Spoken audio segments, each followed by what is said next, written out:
It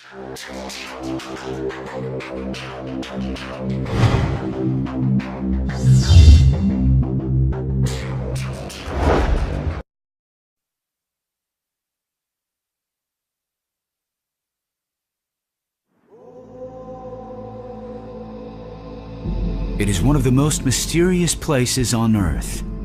An entire sovereign nation surrounded by a single city. The Vatican. For centuries, it has influenced world events, perhaps more than any other country on Earth. How could the world's smallest country wield such power? Secrets. The secrets it holds behind these very walls. It's a secret place for many reasons, and one is that it gets up to things it doesn't want people to know about. This is the setting for Dan Brown's best-selling book, Angels and Demons. But are dark forces trying to destroy the church, as Dan Brown suggests? I think secret societies evolved at that time and came about through a reaction to the ominous presence of the Catholic Church. Could an ancient cult rise again to infiltrate Vatican security and assassinate a pope? Popes have undoubtedly been murdered.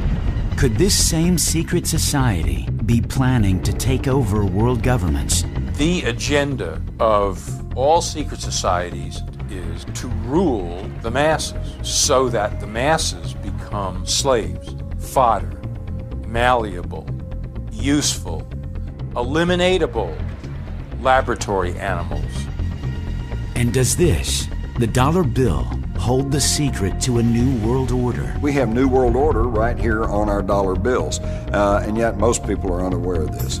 One person is on a mission to uncover the answers to these very questions and more that are raised in Dan Brown's frightening book.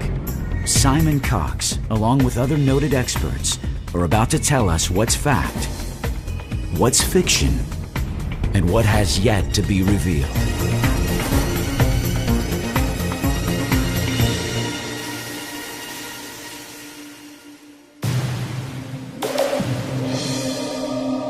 Rome, once the ruler of the Western world. Today, this nation-city is both the cultural nerve center of Italy and the setting of Dan Brown's best-selling novel, Angels and Demons. Rome is an amazing place. It's a city that is like none other than I've ever seen. It's a kind of revelation in the sense that at every turn there's something new. It's like a palimpsest, which is a manuscript in which something's been written, but it's been written over a pre-existing text that's been erased, which itself was written over a previous text that's been erased, so that it's layer upon layer, and it's that layering that is the city of Rome, endless and deep. You turn a corner, there's a modern building sitting on a Roman building, sitting on something earlier still, and at every corner, at every turn is a new discovery. But it's not only ancient buildings which lay hidden beneath Rome's streets. In the city where Caesar was murdered, where Constantine helped engineer the emerging religion of Christianity, a new and sinister society reportedly existed. The Illuminati, the Illuminated. Dan Brown's Angels and Demons raises vital questions. Do they still exist? And if they do, who are they? The central theme within Angels and Demons is this idea of a secret society called the Illuminati. Did they really exist? If so, what period of history? Are they still around? These are questions that are really thrown at us from the book, and Dan Brown tries to answer them by saying, yes, they're a real secret society, they still exist today, they still exert influence and pressure, just as they did through history. Historian Simon Cox has made a career of studying the past. Now he's making a career investigating the theories behind Dan Brown's mysteries. In his newest book, Illuminating Angels and Demons, Cox finds himself on the trail of the Illuminati, much like Dan Brown's hero, and for good reason. It's a book that deals with secret societies, with Christianity and its interaction through the ages with us as people, as man, and the idea that there may actually be some other hidden thread of knowledge, of illumination that runs through that.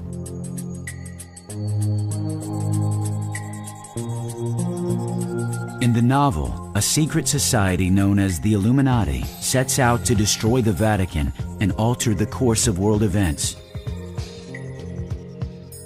For writer and conspiracy theorist Jim Marrs, the threat is real. The final goal of the Illuminati is world domination. They go into great detail as to how they're going to accomplish this. They want to educate the young and convert them to their way of thinking. They want to destroy faith and confidence not only in the political systems but in religion. Fact is slightly different really to the fiction that Dan Brown has brought forward in Angels and Demons, in so much as the Illuminati, through my research I found, did exist as a real society. In fact, there were several different versions of the Illuminati. You have Illuminati springing up in southern France, in Spain. A look through history books shows that over the centuries, several groups have taken on this name. In Spain, they were persecuted, burned at the stake by the Catholic Church during the famous Inquisitions. But the mystery doesn't stop there. They're disparate groups, they're not groups that are linked. And the word Illuminati, or illuminated ones, or ones who see the light, is actually, when you think about it, would be a pretty normal name for various groups who want to be enlightened. And so I think that as a coherent body of people, a coherent secret society that has lasted throughout history, stretching all the way back to Egyptian times and through to the modern era, I think it's a non-starter. I don't think you have evidence for that. However, we certainly have evidence that a group called the Illuminati, who may well have existed through to modern times, certainly started in the 1770s in Bavaria.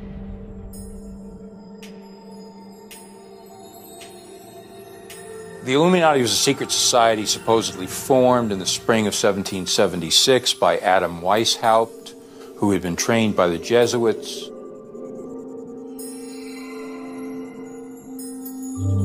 Devin Jackson is an investigative journalist for some of the most important publications of today. He believes the name Weishaupt is no accident. Jackson suggests that the name was fictitious, part of a secret code used throughout Europe that was the beginning of a fight by elite members of science against church-sponsored governments.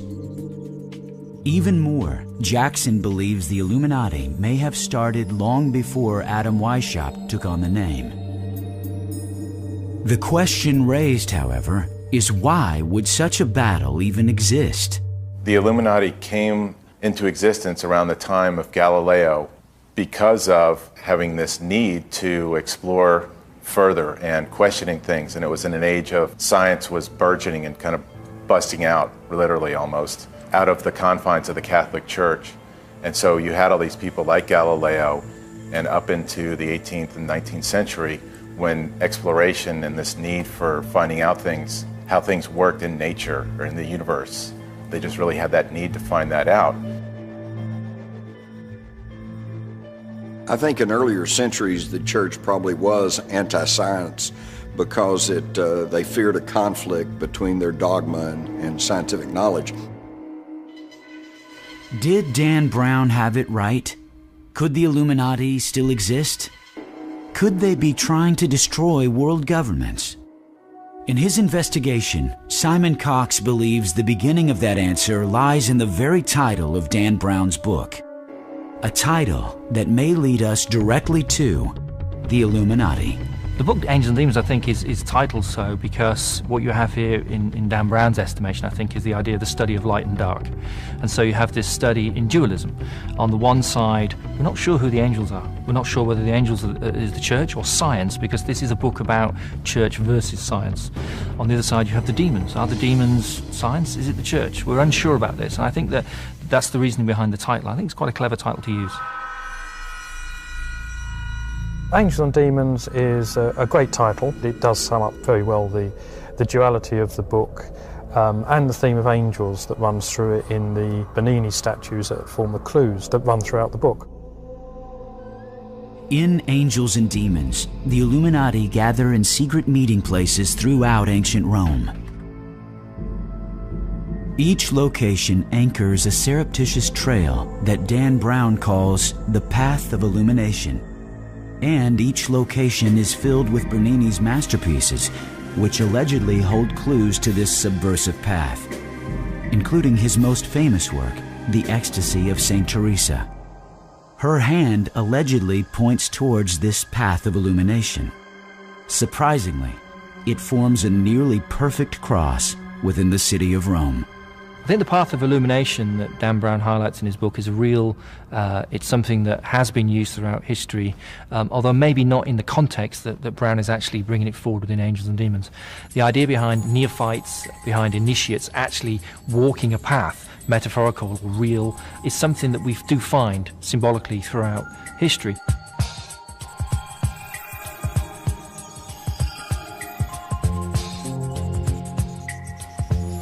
This alleged path starts at Rome's most famous landmark, the Vatican, a site visited by up to 30 million tourists a year. The path then crosses Tiber River to the east, anchored at Santa Maria della Vittoria. To the north, the cross begins at Santa Maria del Popolo and ends to the south at Piazza Navona. Why a cross for a group allegedly fighting the church? Clive Prince and Lynn Picknett, co-authors of the Templar Revelation, have researched its mysterious origins.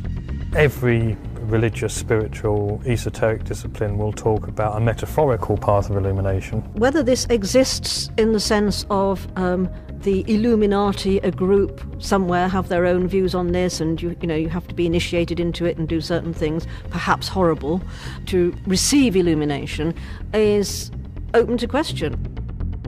The Illuminati's scientific beginnings, their rituals, and quest for power are closely tied to the Vatican's own shrouded history. But hidden deep within the Vatican are secret documents which reportedly could be used to destroy the Church. Has the Illuminati infiltrated the Vatican? Have they found the hidden documents? And what will happen if they, or another secret society, finds them?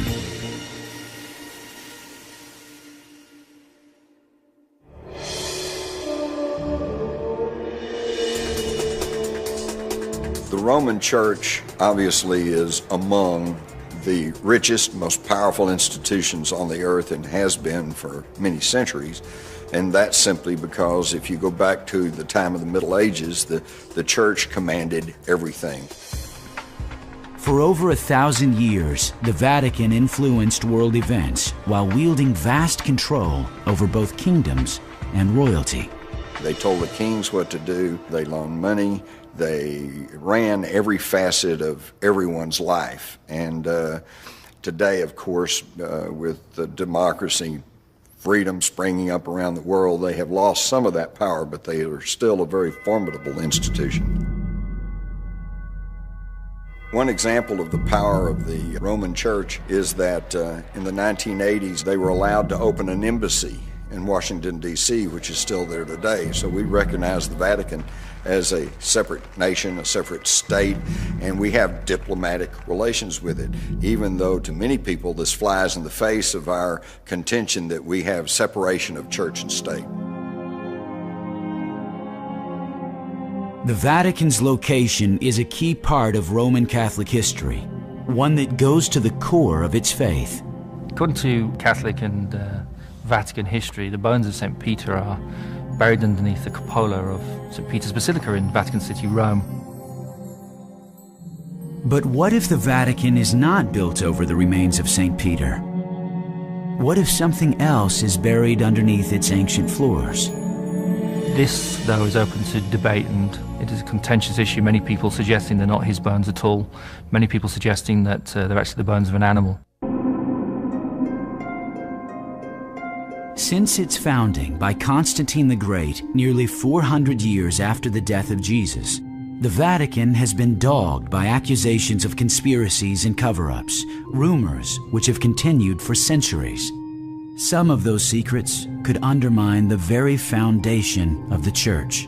It is information that the Church does not want to fall into enemy hands, like the Illuminati. We have the catacombs under the Vatican, which hardly anyone has ever been able to penetrate.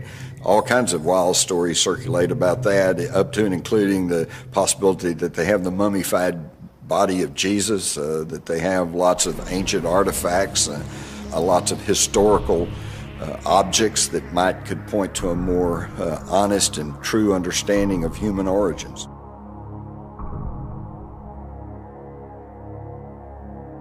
So there is that reality behind it.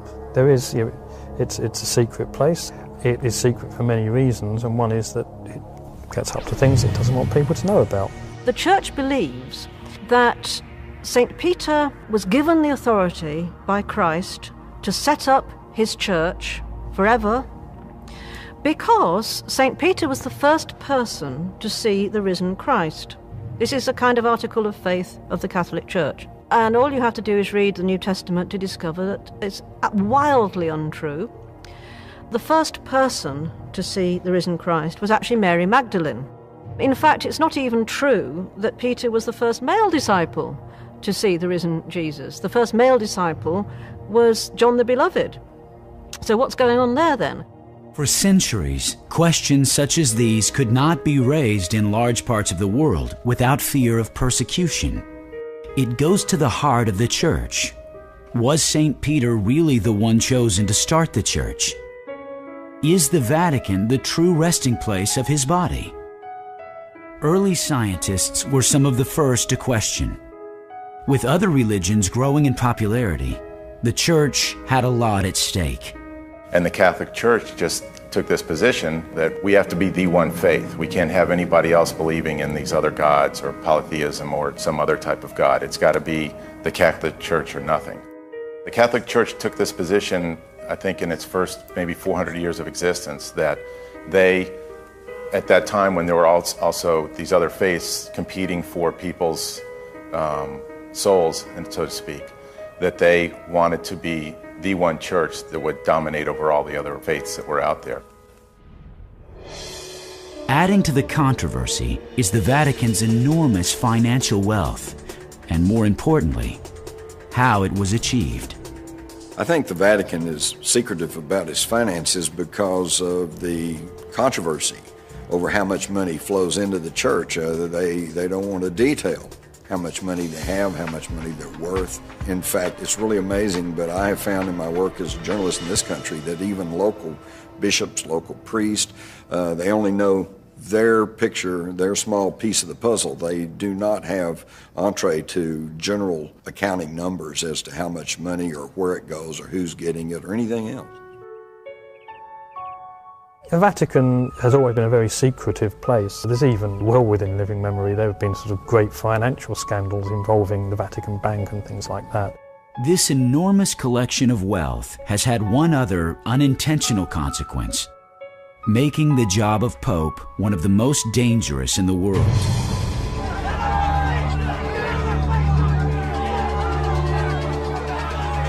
While Dan Brown's Angels and Demons plot revolved around the fictional assassination of a pope, his research was well based in historical fact. Could a pope be murdered? Well, it's a question that Brown certainly brings up within Angels and Demons, and it's certainly something that undoubtedly has happened. Celestine V being a classic example, 5-inch nail in his head, maybe kind of gives that one away as a slightly suspicious circumstance.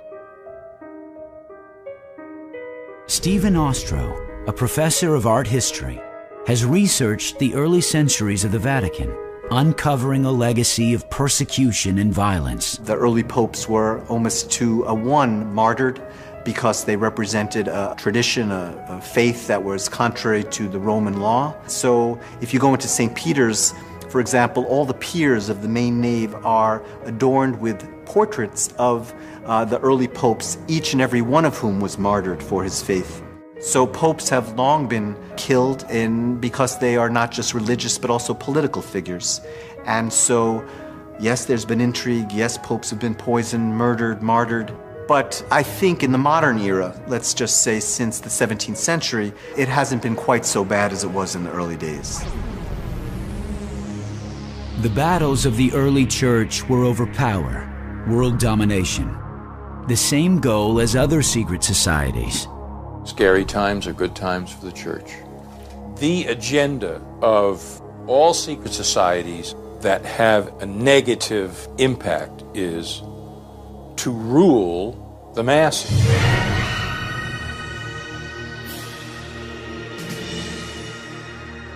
So that the masses become slaves. But it all starts with the idea of a few elite people looking down their noses at the rest of humanity. This early history of the church was violent, and like other kingdoms of its time, the church hierarchy was filled with hidden agendas by groups competing for world power. A new word developed to describe the concealed schemes of this time. Calling the church a pornocracy is an interesting use of the term. It's not a widely accepted or used term. It literally means government by harlots, by prostitutes, hence the root porno. And it specifically and historically refers to a time in the 10th century, beginning with a fairly inept pope named Sergius III, and a series of popes who ruled by less than moral means. Apparently Sergius I, for example, had a number of competing cardinals killed in order so that he could assume the papal throne. The term got applied then because of these very powerful women, members of the aristocratic noble families of Rome, who kind of held the strings on the papacy and determined who would be pope at any given point, hence the term applied then. Much of this sordid history and internal secret battles is said to be sealed away in this building, 100 yards behind the Great Basilica on the Vatican grounds, the Archives. This sprawling complex is said to house the greatest collection of sacred books and folios in the world. Some have not been seen for centuries. The Vatican libraries extend for approximately 50 miles of books. The collection is enormous. I've been asked what's in the secret Vatican archives, and I must say, I don't know, because they're secret, and they have been secret for so many centuries. In Angels and Demons, Robert Langdon manages to steal a historic document from the archives that he thinks will help find the location of a kidnapped cardinal. Could such a theft be committed? Paul Williams is a theologist and one of the very few researchers ever allowed to pass through the Vatican's tight security and examine its archives. You can't enter with a jacket. You can't enter with an attaché case. You can't even carry a fountain pen. The only thing you can take with you is a graphite pencil and a notepad. When you enter the archives, a cleric will present exactly the document that you've requested. If they've agreed to give you that document, the cleric will remain with you while you study that document. There will be porters and guards behind you, so it would be absolutely impossible to take anything out of that room. Even if you were Harry Houdini, you just can't do it. Such close attention to security and restricted access raises the question, is the Vatican hiding something in its archives? What secrets can be found on its 50 miles of shelf space? There are rumoured to be some fabulous documents in there about the Second World War, about the Pope's involvement, or rather the Pope's non-involvement in the Holocaust and his failure to speak out against the Holocaust.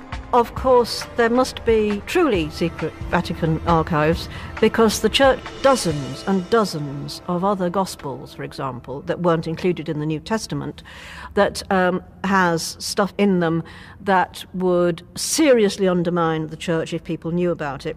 So presumably there are an awful lot of books that certainly researchers like me would give my eye teeth to see, hidden somewhere in the Vatican. One of the secrets that is reportedly held here comes right from the pages of Angels and Demons. Suppressed historical documents, including unpublished writings and research by early scientists. Those writings could include materials of Galileo and Copernicus. Both were considered enemies of the Church. Both were linked by Dan Brown to the Illuminati. When Galileo made his revelation that, hey, the Earth and the Moon and all the planets revolve around the Sun, number one, this was disturbing the orthodoxy of the Roman Church, and two, they probably were afraid that this would lend a lot of support to sun worship, which is one of the oldest, most primitive religions and one that they were trying desperately to stamp out. I think it's interesting that within Angels and Demons, it's not made implicit, it's not made clear which one is the angel and which one's the demon. As Dan Brown asserts in his book, even though it's fiction, to claim that Galileo and Bernini were either part of the Illuminati or Freemasons, it's not so far-fetched, I don't think. It's certainly open to possibility. There were so many groups, secret groups at that time, it was just kind of the height of secret societies throughout Europe between the 1400s to the 1800s. There's been an age-old war between church and science. It's gone back as far as the foundation of the church itself, and I think this is something that's inevitable when you have a group, a society, like the church, like the Christian church itself, putting down tenets and dogmas and doctrines that they say are absolute, that are immovable, that are truths. And you will also have people challenging those truths. Did the Vatican's oppression of science and knowledge spur the formation of secret societies? Is the Illuminati one of them? Like most persecuted and suppressed organizations, the Illuminati probably did go underground. The Illuminati appeared late in the history of Europe. But where did they really come from? Some historians theorize that the Illuminati evolved out of a once powerful and legendary organization. One that once protected the Pope, but then was destroyed by order of the Pope. The Knights Templar, warrior priests. But were they really eliminated?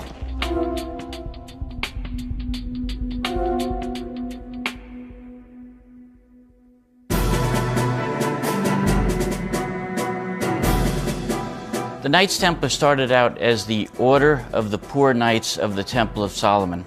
The Knights Templar were purportedly to be in possession of the Holy Grail. It was the year 1000. The Western world believed in the legend of the Holy Grail, a cup thought to hold the blood of Christ and his power. And now, a secret society of warrior monks allegedly found the Holy Grail. Through this legend and the power it conveyed, the Knights Templar became one of the most revered and feared secret societies that ever existed.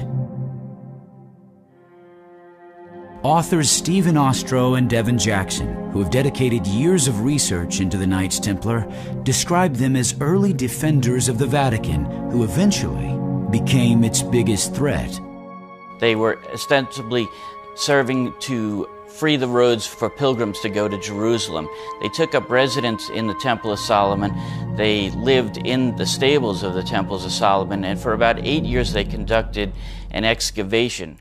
The Knights Templar were these warrior monks, and what they did was they sometimes served as the guards for the Pope, but what they largely did was that they guarded the route, the pilgrims' route and the crusaders' route on the way down to Jerusalem. There were only 9 of them for about 9 years, so I don't think they could have done that, at least not very efficiently.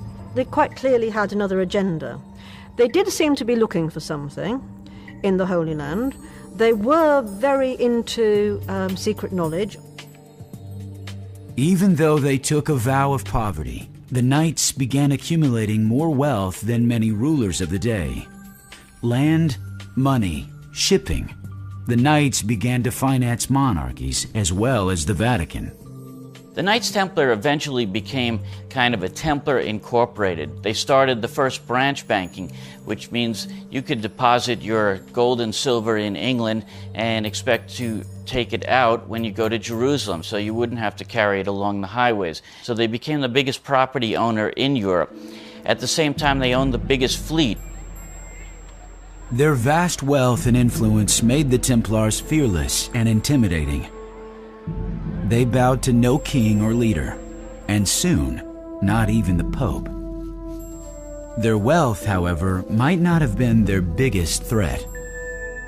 Historian Lynn Picknett believes the Knights may have started a new and competing religion. Knights Templar were accused of spitting and trampling on the cross in secret ceremonies and of worshipping a bearded, severed head.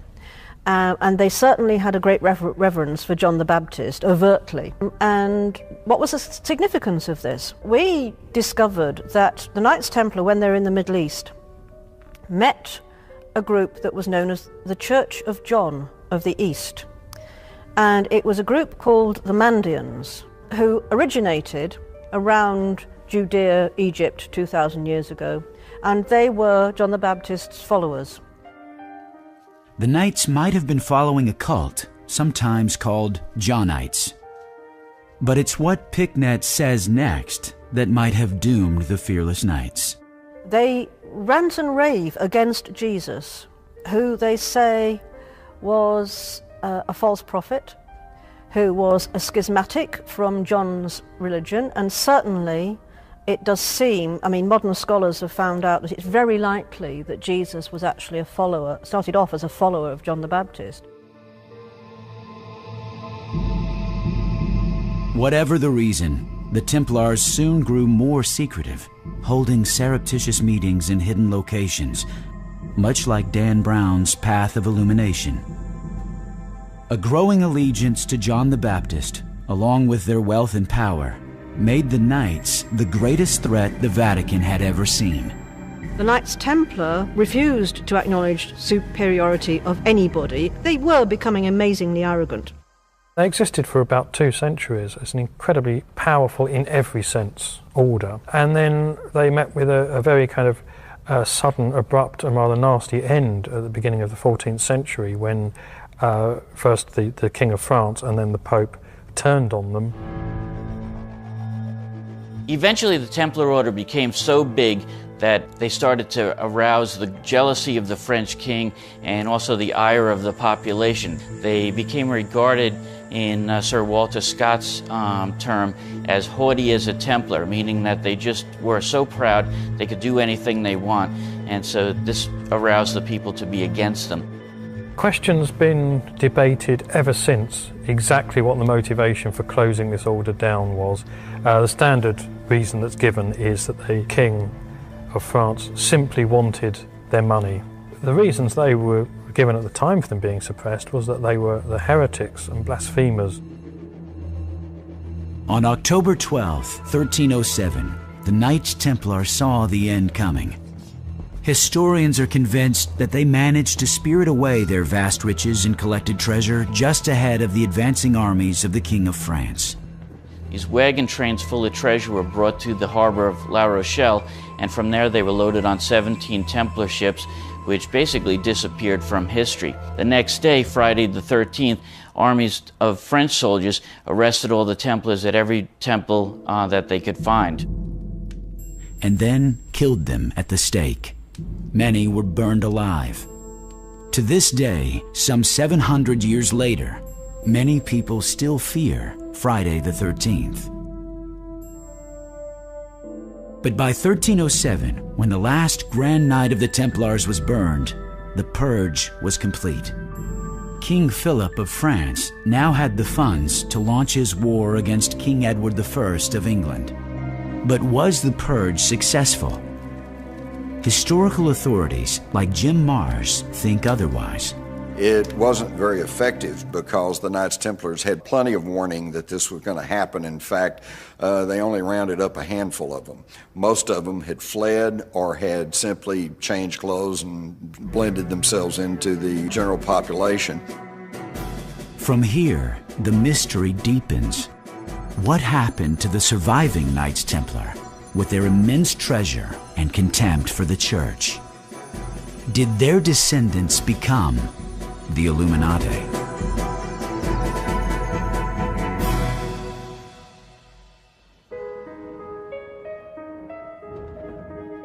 With the Templars supposedly vanquished in the late 1300s, the Vatican regained its standing as the world's most powerful institution. But over time, a more formidable threat to the Vatican came into being: science. Dan Brown's Illuminati are a society of essentially scientists, is the word he uses. It wasn't a word that was used at that time. That was formed in the 1500s so that they could pursue their work and share their work in secret because of the Church's attitude to the work they were doing. Betty Ann Brown, an art history professor, feels that early scientists, astronomers, and even artists were the first to challenge the Vatican's view on man and nature. The Church has functioned to explain the meaning of existence in a particular way. And science's explanation has often conflicted with the Church's. Certainly, that was the reason that Galileo was a threat to the Church, because if he suggests that the Earth is not the center of the universe, that the Earth revolves around the sun, he's challenging the Catholic tenet that the Earth was central. There were supporters of Galileo within the Church who disagreed with the view that if he was right, it proved these passages of the Bible to be wrong, on theological grounds. So yes, there were those who backed him, but obviously it's the Pope's word that goes at any given time. The Renaissance became a dangerous time to be a scientist. Many paid with their lives, including Giordano Bruno, a brilliant scientist and a follower of Copernicus. He was imprisoned in the very same church as was Dan Brown's heroine, Castel di Sant'Angelo. One of the prime examples of the Church coming down hard on scientific thinkers was the story of Bruno, who was a bit of an extremist in some of his views. Bruno was famous throughout Western Europe for developing memory skills, a sensational theory in 1576. And because he believed, like Copernicus, that the Earth revolved around the sun, he became an enemy of the Church. The Church taught that the universe revolved around the Earth. And so the Church arrested him and imprisoned him for almost 8 years, I believe, and tried to convince him to recant his teachings, and he refused, and in the year 1600 he was burned at the stake. Galileo could have faced the same fate. Like Bruno, he too was put on trial, twice, for his scientific studies. These trials were a central part of Angels and Demons' plot. The story of Galileo is very often misunderstood. There are two trials regarding Galileo. One occurred in 1616, in which he was taken before church officials because he upheld the Copernican theory at that time, that the Earth revolved around the sun and that the Earth was not the center of the universe. At that time, during his first trial, he was brought there by the scientists from Italy. Trial in 1616, he recanted that, and he said, oh yeah, I agree now with Ptolemy that the Earth is the center of the universe. Well, he went back to the university and continued teaching that the Earth revolved around the sun. He was brought before the Inquisition in 1632.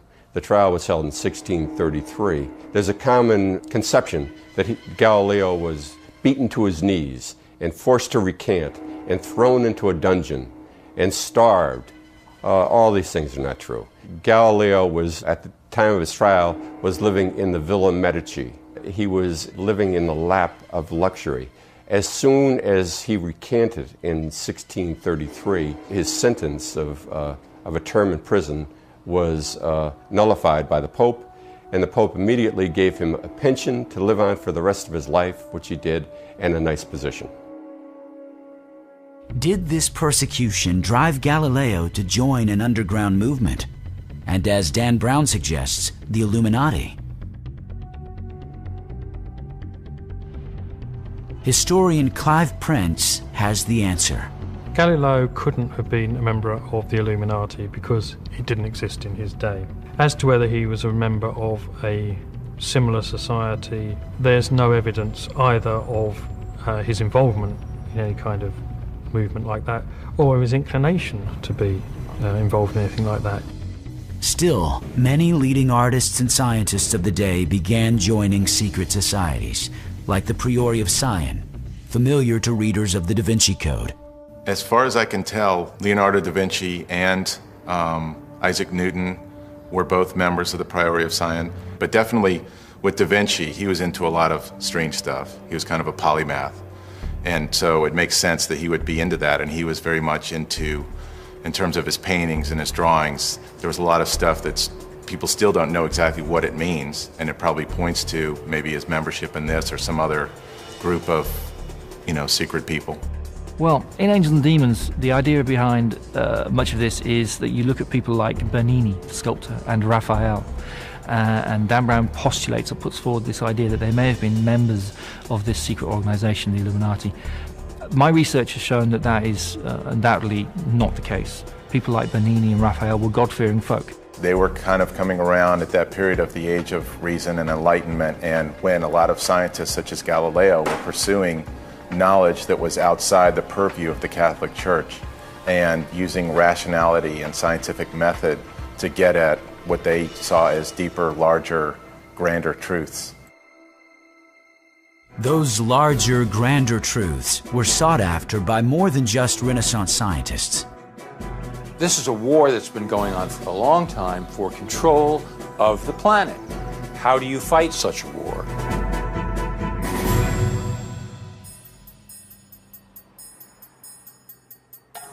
Rome is today, and has been for centuries, the seat of the Catholic Church, which means the fundamental center of the Christian faith.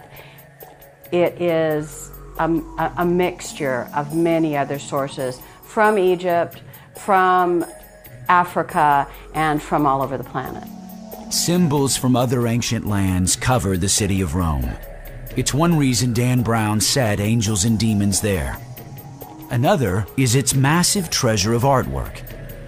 Art historian Betty Brown suggests both were used to convey covert messages. Some might have even been on the fictitious path of illumination. Bernini, as the Illuminati artist, used Egyptian motifs so much in his work, and that's because there was, at the time that he was working, very much a vogue for things Egyptian, for Egyptian symbols. Since he chose Bernini as the central character in Rome, it's particularly good. The Baroque period was a time in which Western culture was centered around the production of images. Rome was the picture-making center of the entire civilization. Bernini was a superstar on that stage. Superstar might be an understatement. Bernini was one of the most famous artists of all time. Working in the 1600s, he designed the famous columns in St. Peter's Square and the 140 intimidating saints that stare down from him.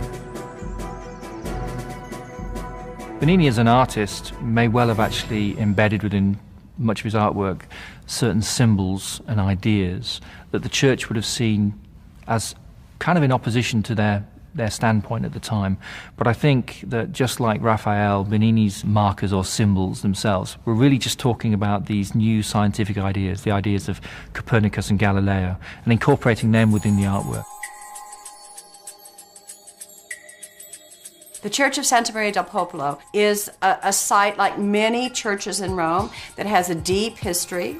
It's an important place for the Illuminati, if the Illuminati master is going to be Bernini, because it has two major Bernini sculptures. It has a Bernini sculpture of Daniel and one a pairing of an angel and Habakkuk. And the angel has come to Habakkuk to tell him to rescue or help Daniel. And the angel is pointing in one direction. Habakkuk, resisting for a moment, is pointing in another direction. And Dan Brown uses the angel and Habakkuk sculpture to suggest that the angel is pointing in the direction of the next clue. So that's a first major step on his fictional path of the Illuminati.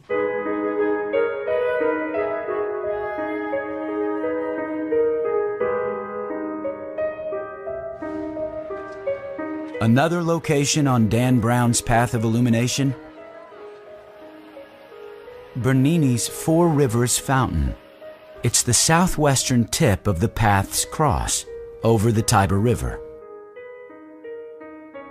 And at the center of this Baroque masterwork is this, a large obelisk. Did Bernini purposefully place this pagan object here as some type of signal? The obelisk at the center of the Four Rivers Fountain is another one of the ancient obelisks that were brought to Rome and it lay in another side of the city, but under dirt and years of debris. The Pope who patronized Bernini and created that fountain was Innocent X, who wanted to create a monument at the center of that piazza, which was, in a sense, his kind of family turf. His family's palace is right adjacent to it. Wanted a monument that marked the center of the piazza and glorified him and the church as well. An interesting question, though, is why Bernini used Egyptian motifs so much in his work.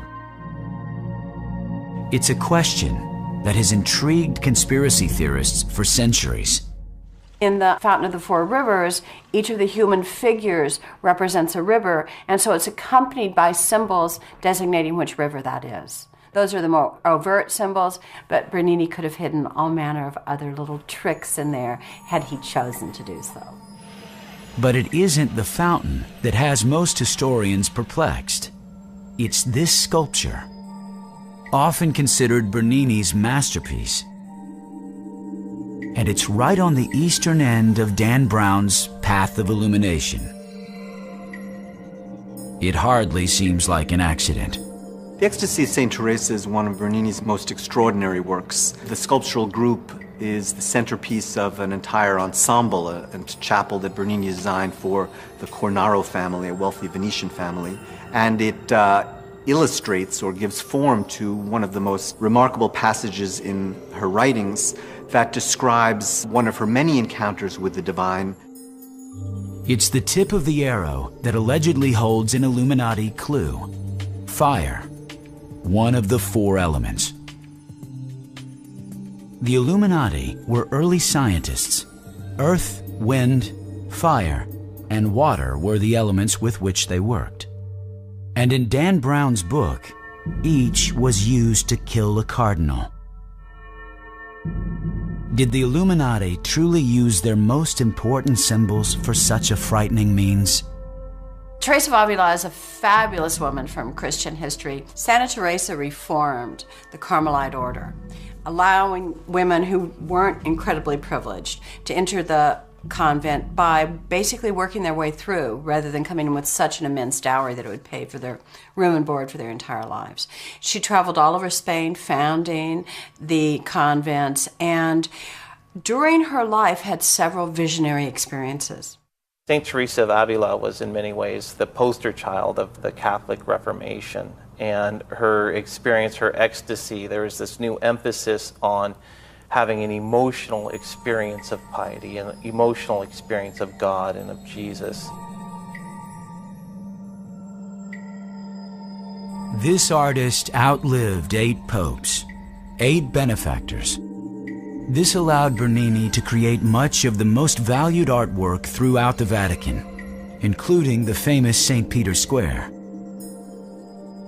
But another Renaissance artist may also have left similar secret messages in his works: Raphael. Only it wasn't with obelisks or spears of fire. And one anchors yet another arm of the cross on the path of illumination. Well, the pyramids in the Chigi Chapel are fairly unique in terms of Renaissance tomb imagery and form. They were actually designed by Raphael, who was the architect and designer of the chapel in the 16th century, the early 16th century.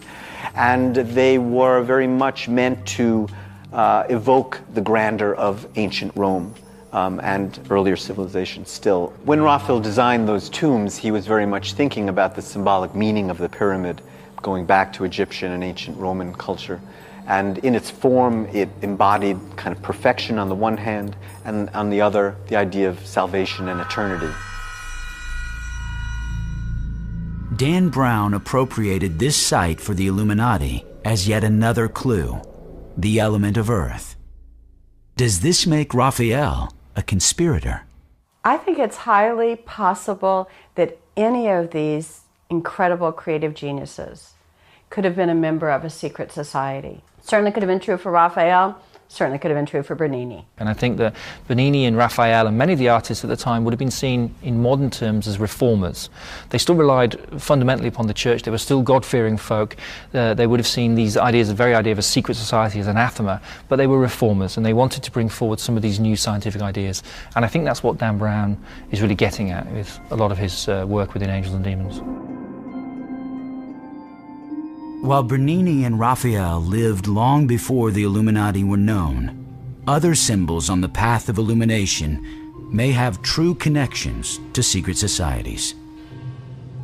Symbolically, Egypt is the source for the Illuminati symbols that are so significant in the mystery of Angels and Demons. Angels and Demons starts with Robert Langdon, the main character, dreaming of Egypt. I think this is Dan Brown using this device within the novel to draw us into the idea that Egypt and Egyptian symbolism is going to play a very important part in this book. In both Rome and Vatican City, numerous Egyptian obelisks like these sit in open display. Their origins are pagan, yet here they are in one of the most religious sites on Earth. The reason they are here goes back to the very beginning of modern Christianity. The obelisks within Rome seem odd on the surface. You walk around Rome, you see obelisks. There are actually 13 obelisks within Rome. These obelisks account for more obelisks than are actually standing within Egypt. In Angels and Demons, the obelisks also help to form the path of illumination that Robert Langdon uncovers. Professor Eric Johnson is a religious history scholar at UCLA. He suggests there's a reason that Egyptian mysticism was very influential in Christian-dominated Europe, and why such symbols would have been used by secret societies. There is a fascination with Egyptian culture, or at least Egyptian philosophy, during the Renaissance. Renaissance humanists thought that the Egyptians were the source of very, very ancient wisdom that had been lost, and so there was this attempt to recover this ancient knowledge and ancient wisdom. I think the obelisk in St. Peter's Square weighs about 180,000 tons, and so they had to construct massive casings in order to house it, to put it on a kind of causeway and move it, even if it was just several hundred meters. It was a colossal undertaking, thousands of men, horses, and you name it, in order to achieve the moving. It is at the foot of this obelisk where one of Dan Brown's most gruesome murders takes place. The final clue is left by Bernini, who created this square in 1656 to hold 300,000, a staggering number for its day, and a testament to the power of the church. It is this elliptical relief laid in the center of the square by the obelisk, the West Ponente, wind. This stands in St. Peter's Square. It's on one side of the grand obelisk there in the square, the West Ponente, and it really just represents the idea of the wind blowing from the west wind.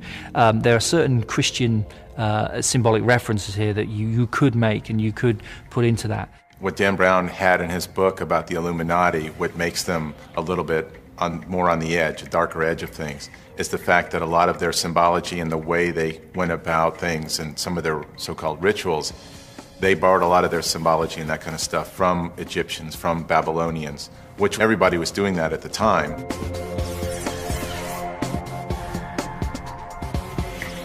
I would probably catch some flack for saying this, but it's quite obvious to any student of the Bible that the Bible, of course, on which Christianity is based, is actually a hodgepodge of ancient oral traditions, old stories. I give you one classic example is the story of Noah and the ark and taking in the animals. This is a story that dates back to the Sumerian tablets that predate the Bible by probably at least 4,000 years. And in the Sumerian tablets, we have the exact same story. The church appropriated many symbols. There are some scholars who believe that the Christian cross symbol is actually an appropriation of the Egyptian Ankh symbol, which, as you know, is like a cross but with a rounded top. But it was worn as crosses are worn today. The image of Christ as Good Shepherd, the young boy holding the sheep, That's an appropriated symbol as well from ancient times. Egyptian religion and what we know as modern-day Christianity only fundamentally differ in a few points, really. Egyptian religion was a religion of symbolism. Christianity, you could argue, is a religion of symbolism too. We have the symbol of the cross, for instance, which is probably the best-known symbol that we have in the world today. Experts suggest that one major difference separates Christianity from Egyptian religion: the belief in dualism, especially good and evil. This theme runs throughout Angels and Demons. It also accurately describes the epic battle between the church and science, between the Illuminati and organized religion. The Egyptians really didn't see things in forms of black and white. They didn't see things as a yin and yang type of scenario. It was shades of grey. You had to have one to have the other. Order and chaos, they must sit side by side. Horus and Seth, these two characters from the Egyptian pantheon of gods, must be together in order to give us completeness in the world.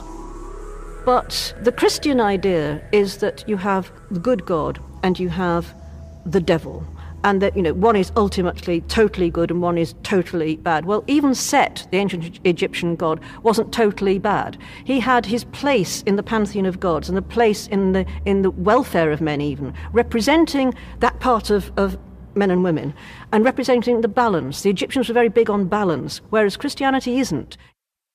In Christian elements of religion, you really do have a definite black and white, and it's used in a very different sense to this idea of balance. You have heaven and hell, you have God and the devil, and it's a case of you must take your choice.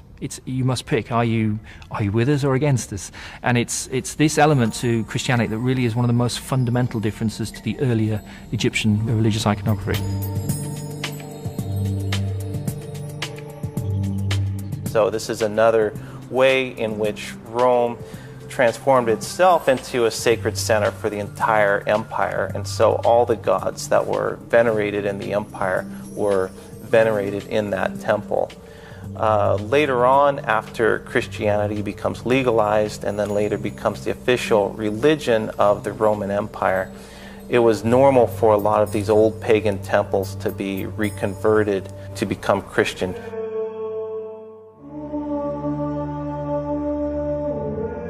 It's one of these very pagan temples that became one of the most famous basilicas in Rome, the Pantheon. Hundreds of thousands of tourists flock here every year, yet few likely know that when they look up, they are looking at a demon hole. Many now, however, may think of it as an Illuminati landmark. The Pantheon has a large hole in its roof, and there's actually a false trail that leads Langdon and Vittoria to the tomb of Raphael. This so-called demon's hole in the temple shows yet again a pagan symbol remade as a Christian symbol. Another example of dualism, good versus evil. They think one of the murders is actually going to take place there. It doesn't take place there. But what's interesting is that they bring into this part of the story the idea of the demon's hole. And this demon hole they equate with the roof of the Pantheon. Historian Simon Cox believes that the path of illumination may be real, at least in one sense. I think the path of illumination that Dan Brown highlights in his book is real. It's something that has been used throughout history, although maybe not in the context that Brown is actually bringing it forward within Angels and Demons. The idea behind neophytes, behind initiates actually walking a path, metaphorical or real, is something that we do find symbolically throughout history. As the Vatican continued to rule, evidence suggests that the Illuminati stayed underground for centuries. Their goal of achieving enlightenment through science would slowly take a dark turn. A grand conspiracy was planned, a plan for world domination.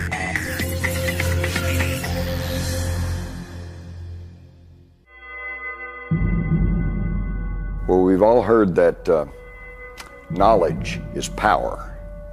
But secret knowledge is even more powerful. And the Illuminati, if they still call themselves that, is a movement whose basic philosophy is the end justifies the means.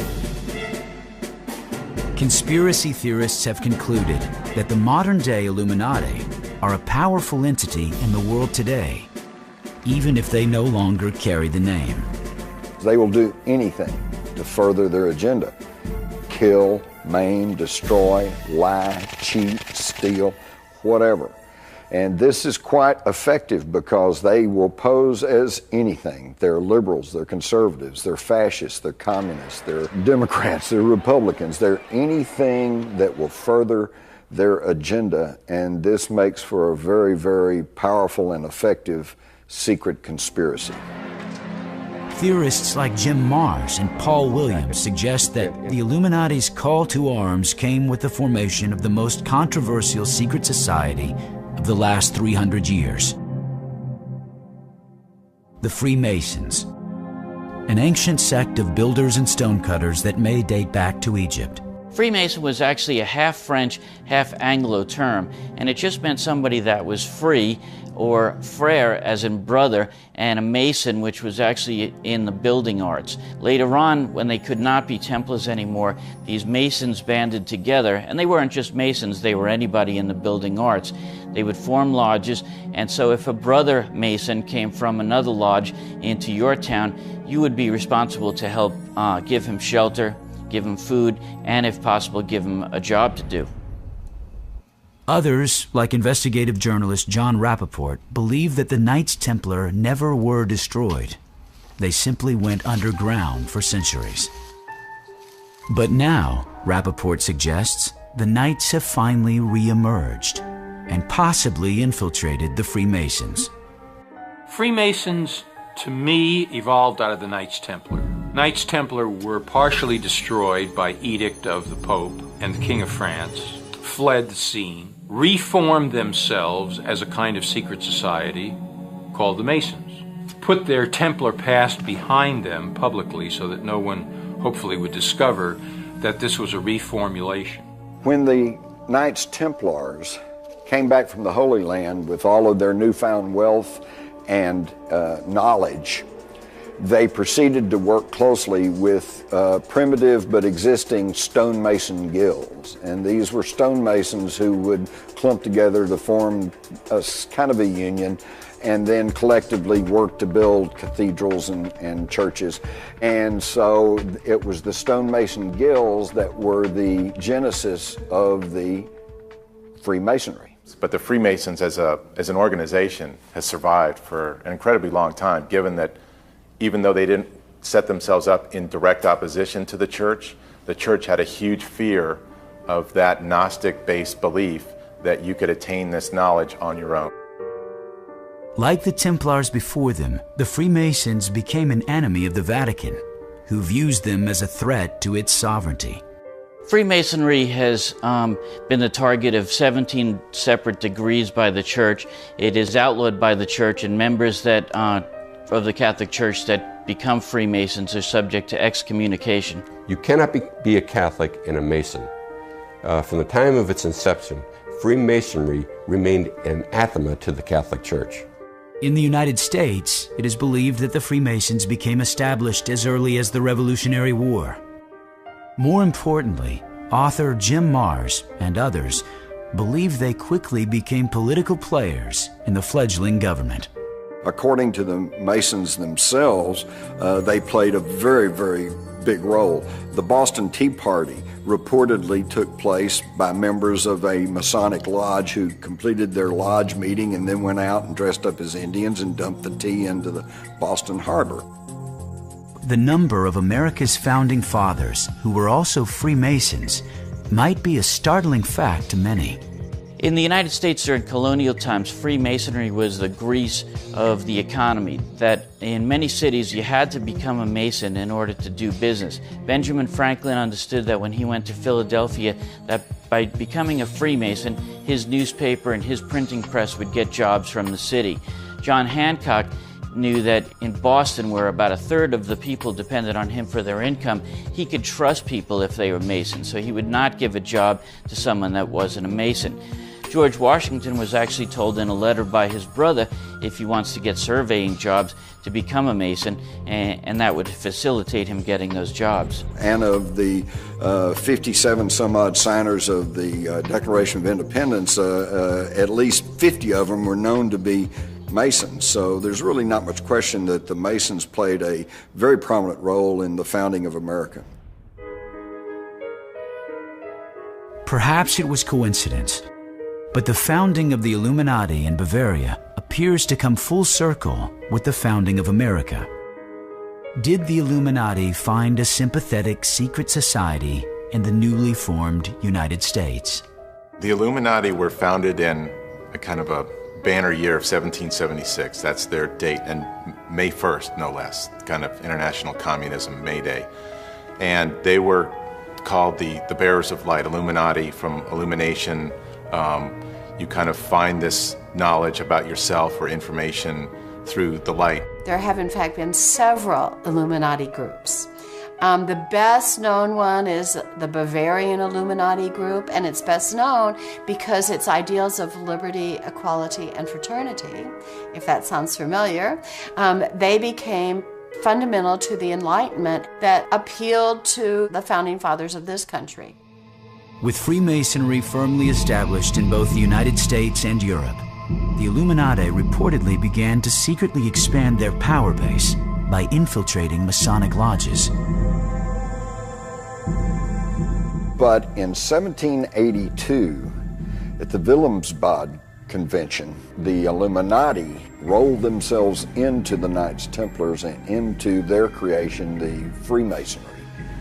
And this is where the merging of the Illuminati and the Freemasons took place. Some of those lodges have been infiltrated, for example, by Adam Weishaupt, who formed the Illuminati in 1776. He thought a very good way to spread the word was to simply infiltrate and take over certain already established Masonic lodges. And if it is internationally controlled from one point, and if that point has some very dark agenda. Even founding father George Washington, a Freemason, openly feared the Illuminati's infiltration. Interestingly, George Washington said that he believed in the Illuminati conspiracy. He said, but it's nothing to do with Freemasonry.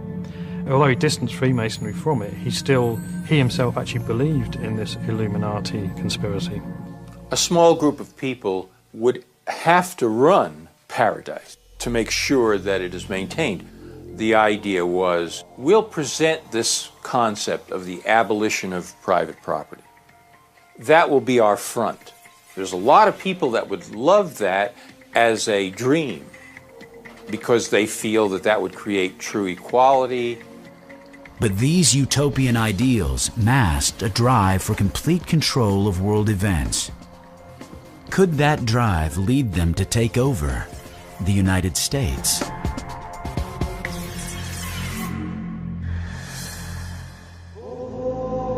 While the Illuminized Freemasons were expanding their ranks globally, the Roman Catholic Church had slowly declined in wealth, power, and influence. In order to survive, the Vatican was forced to compromise. Some critics say they made covert deals with the devil.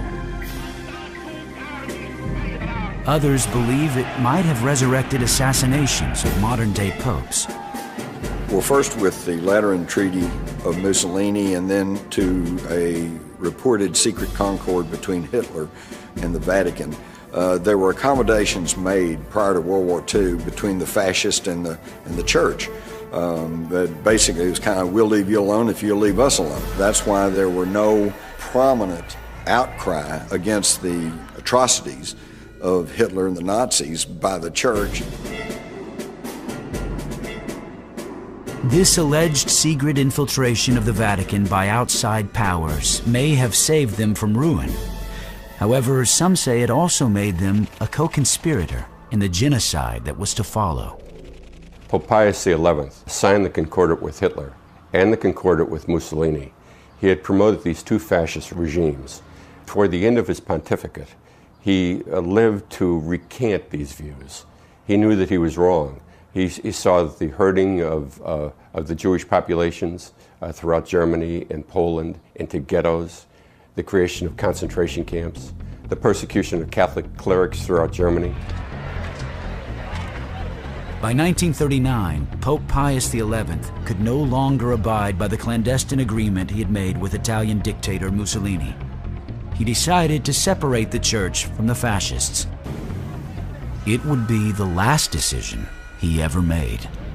Just on the eve of World War II, Pope Pius XI announced that he was not happy with these concordants that had been reached with the fascists, Mussolini and Hitler, and was threatening to come forward and expose these deals that had been made between the church and the fascists, but then he died suddenly.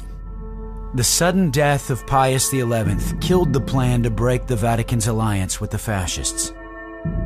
Just like popes being murdered and martyred in the Middle Ages, once again, the job of being pope had become deadly.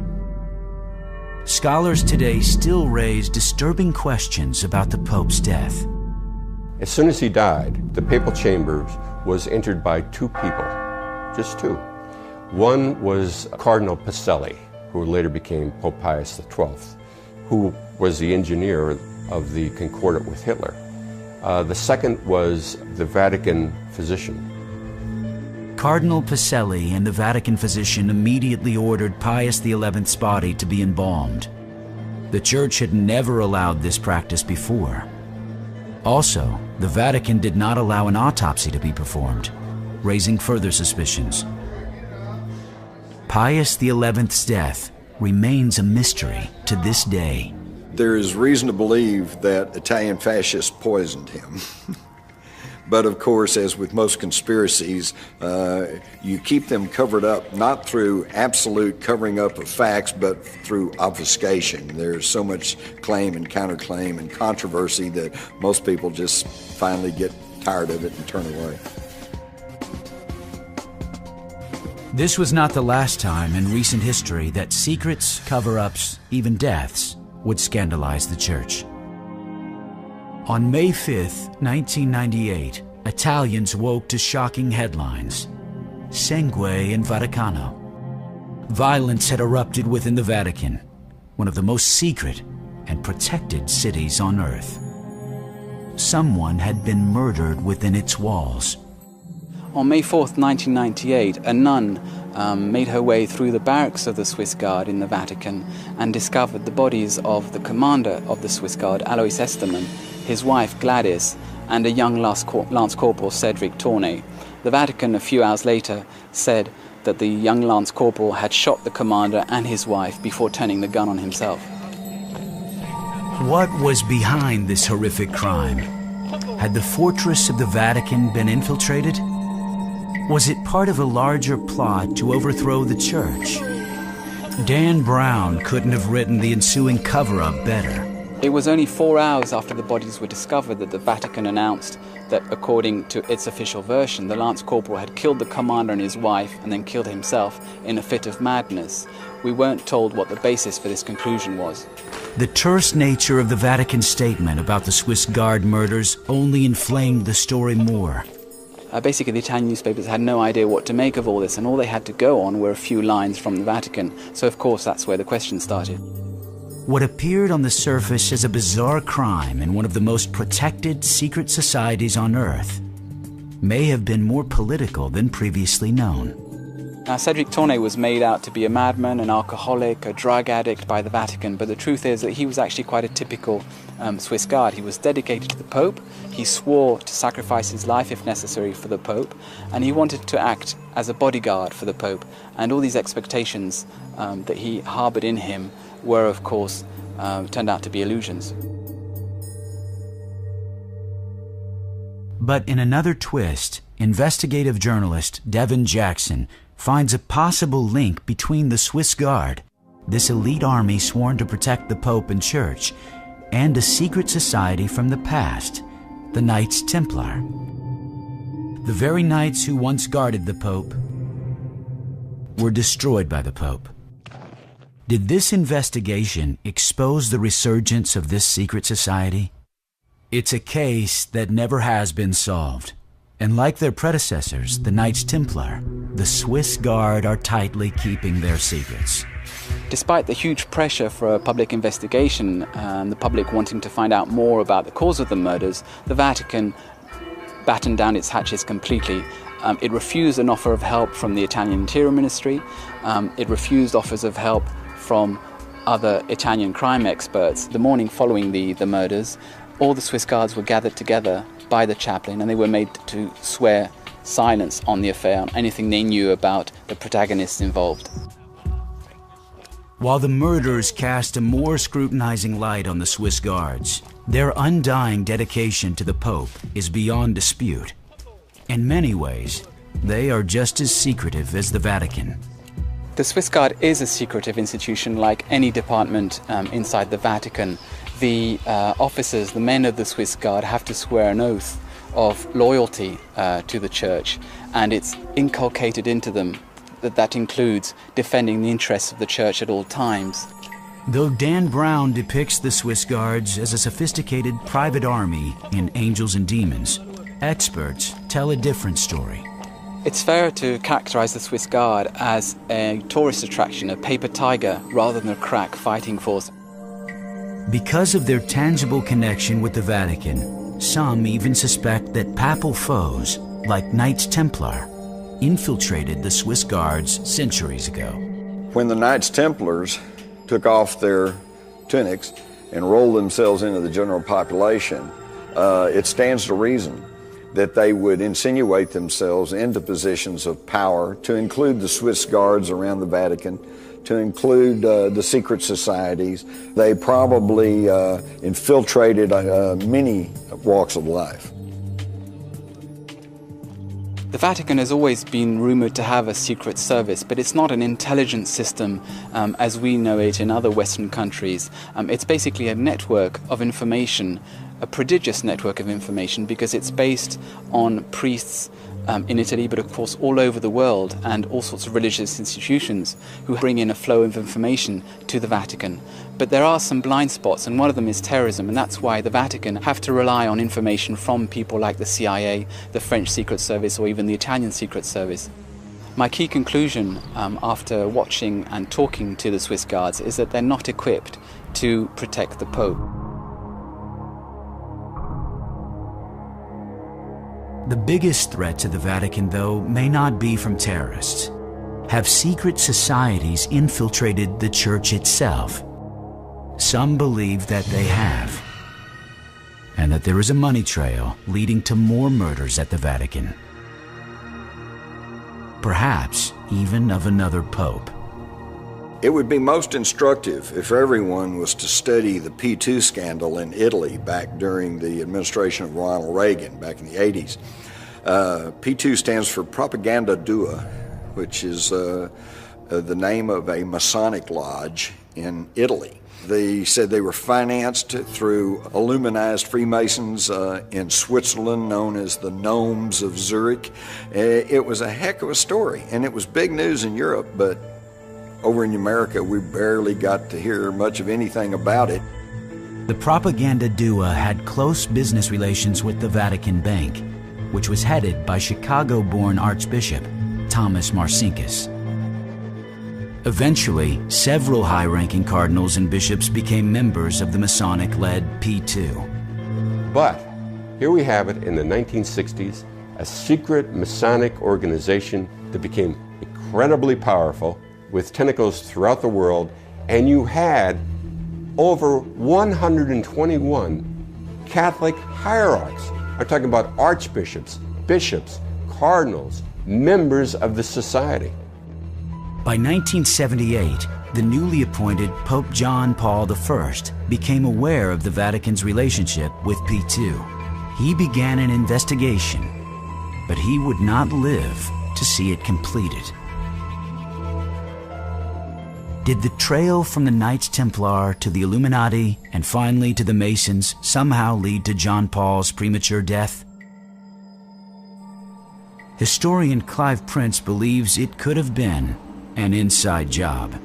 That many people have suspected that that was a result of some kind of faction within within the church, within the Curia, the church's civil service, if you like, that didn't want this man to be pope because of financial scandals that were going on at the time that they thought he might uncover. A few years after the death of John Paul I, the Vatican was swept up in the Ambrosiano affair, one of the world's biggest banking scandals, which led to another bizarre death. The P2 were also very big into banking, and around this time, the bank Ambrosio, one of the largest banks in Italy, and it was called the Vatican Bank, failed.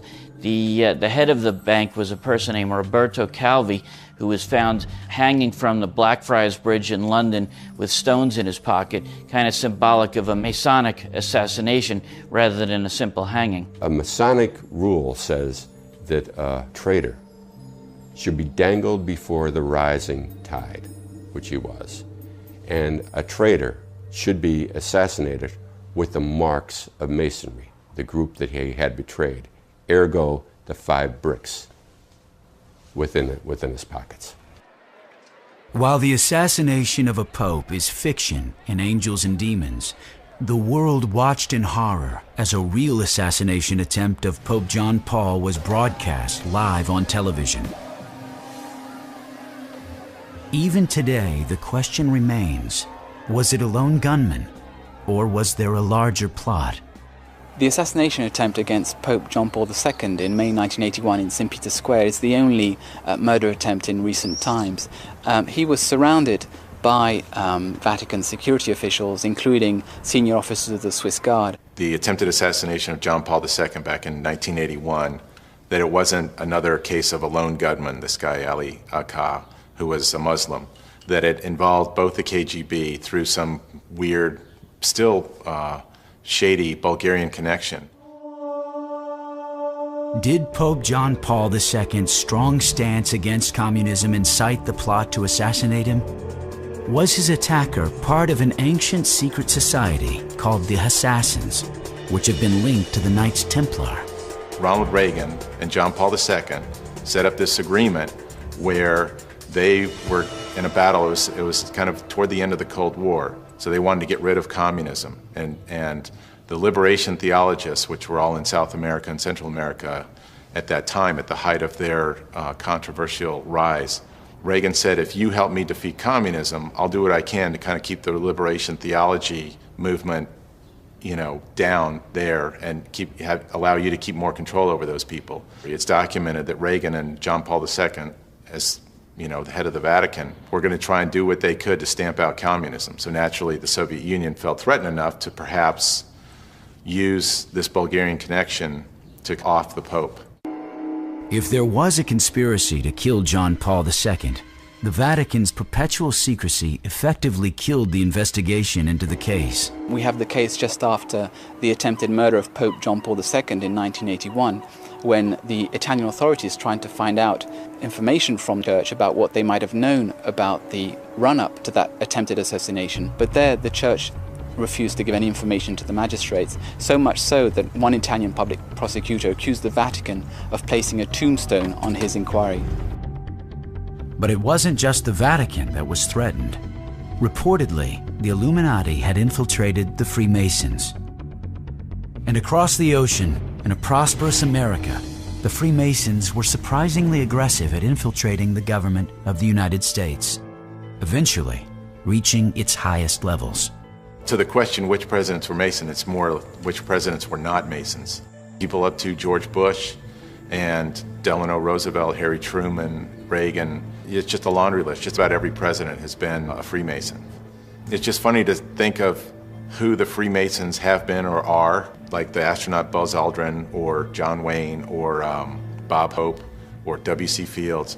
People that you never, it's like, what are they getting out of being a Freemason? And it's a fraternal organization. And this is where the Freemasons have been at odds. Franklin Roosevelt was one of them that did reach the highest level of Masonry, and he worked his way up for a long time in Masonry. Gerald Ford might have been given the title strictly as an honorary basis, but some Masons believe as many as 1/3 of the presidents of the United States were Freemasons. During Franklin Roosevelt's presidency, A subtle change in the $1 bill is thought to have signaled the arrival of a powerful secret society in the United States. One of the things Dan Brown mentions in his books is the Masonic imagery on the dollar bill, and there's much to that. We have the Great Seal, which has a lot of Masonic imagery, such as the arrows and the olive branch. Here we have the all-seeing eye of knowledge at the top of the pyramid, but it's separated from the rest of the pyramid. And this is Illuminati imagery indicating that they alone have this knowledge and that all the rest of us are down here on the lower part of the pyramid.